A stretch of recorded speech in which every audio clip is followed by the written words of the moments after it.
75% of kids who are brought up in a Christian home, who are brought up in church, as soon as they leave the home, within a year or two after they leave the home, are walking away from the church. Many never return. There are a number of reasons for this, but one of the major reasons is they don't think Christianity is true.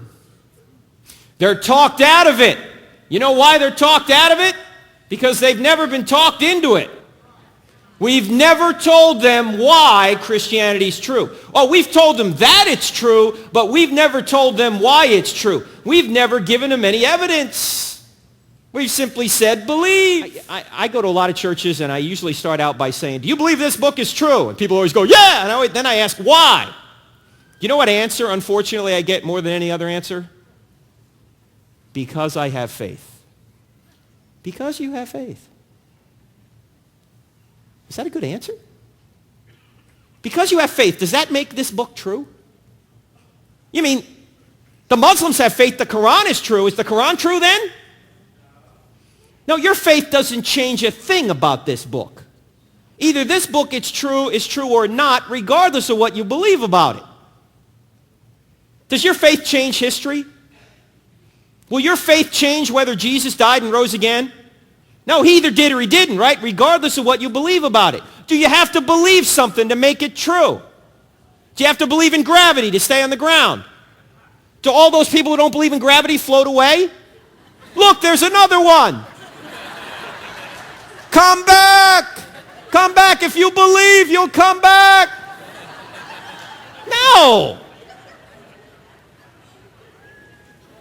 Your faith doesn't change a thing about whether or not this book is true. The only thing your faith does is it appropriates the salvific content of it to you. It does not change whether or not God exists or whether or not Jesus rose again or whether or not this book is true. If I only have one message to give to somebody, for me, this is the message.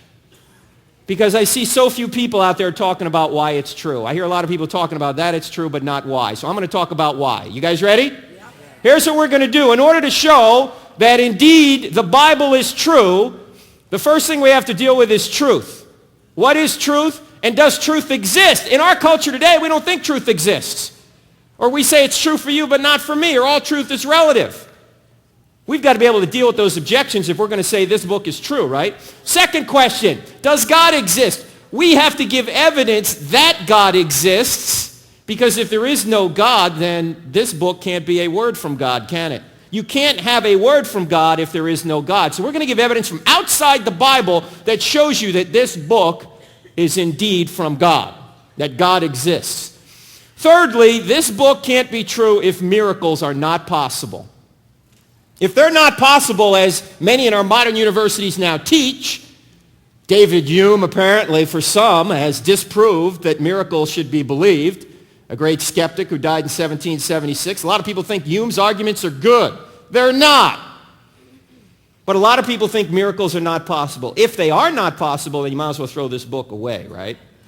And then finally, and only then, we'll be able to look at the question, is the New Testament true? Now you say, wow, why just the New Testament? Because if the New Testament is true, the Old Testament's true. Why? Because if the New Testament is historically reliable, and it shows us that Jesus really was God as he claimed to be, then whatever God teaches is true, right? That's axiomatic. Whatever God teaches is true. Jesus taught that the entire Old Testament is true. So if the New Testament's true, you get the Old Testament thrown in. So we're going to do all these 5 questions. We're going to start with truth, then God, then miracles, then the New Testament, and then so what? You guys ready to go? Let's go.